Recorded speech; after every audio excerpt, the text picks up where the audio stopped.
Ray transcends expectations once again in this chapter, showing that he is the ultimate trap card. No matter what, he always has some type of plan, some type of idea, and we get the reason why he is always the sharpest tool in the box in this chapter. What's up, everyone? It's your boy Scott. Welcome to the Scott Reports. Today I'm bringing you a manga review of the Promised Neverland Chapter 28. The secret of the house is out.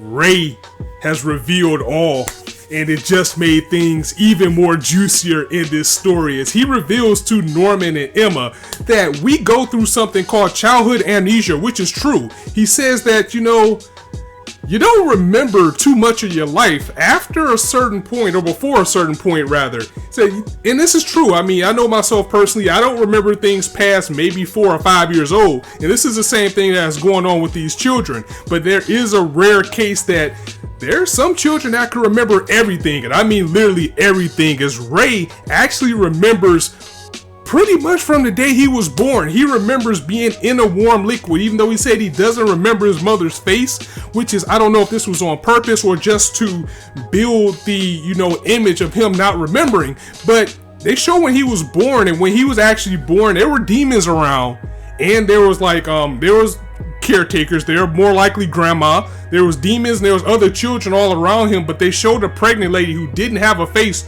drawn in. So I wonder if that was on purpose, or is that just to show the illusion of him not remembering what's going on. But he remembers. He said, I remember being in a warm liquid, even though I don't remember my mother's face. I remember my first year before I was taken to his orphanage, and it seems that he was taken from when he was a kid. These kids are split up from when they are groups of 5. They're split up in groups of 5. The injector is put into their neck, and they're taken from a passageway directly from where these children are hidden right into the orphanage.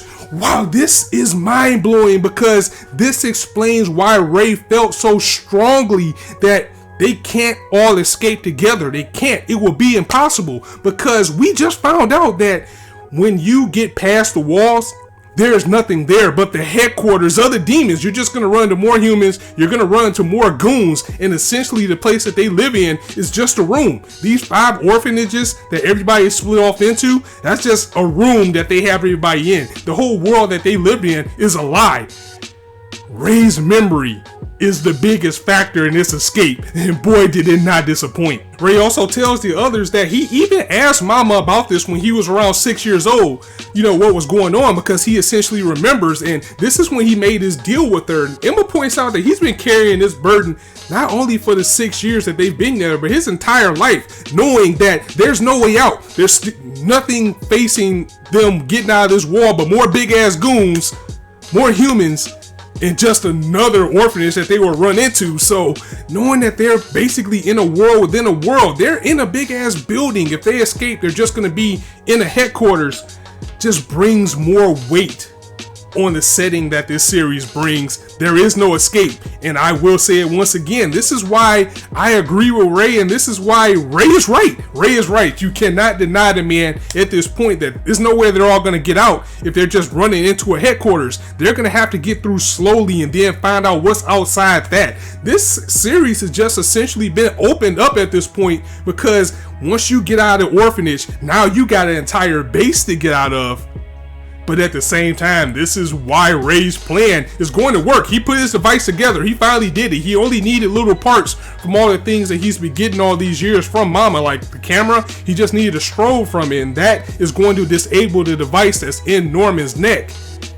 Because his plan of keeping Norman low in life once he escapes, that's going to be all part of it. This is why there's minimal security around, because you're basically just going into a base. There is no security around because there is nothing outside of that gate.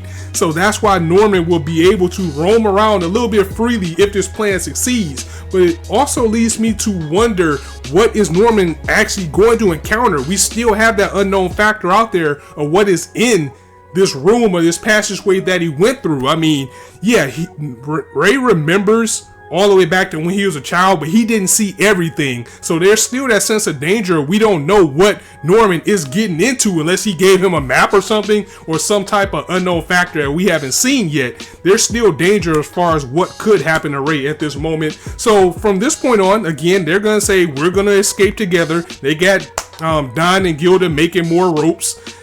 And they're just gonna act like nothing ever happened. They're gonna go ahead with the procedure of Norman getting shipped out. You know, Mama brings him to everybody and tells them that, yeah, Norman, he's gonna get shipped off to be adopted tomorrow. And everybody's like, oh no, Ray, no, I mean Norman, I'm sorry, no, I completely ruined everything. But oh Norman, no, you're gonna get sent away. We're gonna miss you. Congratulations. But what really worries me is that look that Mama gave Ray. And he was sitting there enraged as this is all going on because the plan is to make sure that he gets out. But how is he going to escape? Like, what is the actual procedure? Like, once they ship him off, isn't he escorted by 2 demons? Or is it by 2 caretakers? I don't think we learned exactly how that process works yet. And if that is something that was overlooked, then we still got the same danger that we've always faced. And of course, just before Norman is shipped off, he actually found the pen that Crone left behind, which is still a big factor. We just don't know how yet. I mean, there's still so many things to unravel from the books and William Minerva and how much of that is true. I mean, now we begin to see things a little bit more, like maybe he is just a guy that works in this lab or whatever this headquarters is, who just wants to see the kids free, and it's not really this big grand world that we thought it was outside. We still have to figure out the world of what's outside. But first, we gotta knock out getting this escape plan out as well. And you know what, Phil's been quiet as of late. You know, this kid is going to be a factor, whether it's going to be good or bad. It's something about him, and everybody around the anime and manga community knows it. It's just a matter of when that's actually going to happen. The Promised Neverland, once again, never ceasing to amaze. A very solid chapter. The world has just been opened up, and we finally get the idea of why Ray has always felt like there's no hope, because even if you got past this wall, you're basically just going into a bigger wall of 4 other orphanages, and then it's just a base after that. Wow. Promised Neverland. I absolutely love this series, and I'm gonna go ahead and end it here, guys. Let me know what you thought of this chapter in the comments below. If you like this video, go ahead and drop it a like, and if you want to hear more, go ahead and hit that subscribe button, as there's not a shortage of content for you to indulge on this chapter. And as I always say, you guys can be anywhere on YouTube right now, but you chose to listen to me. I really appreciate that, so thanks for stopping by. On that note, it's your boy Scott signing out. See you soon.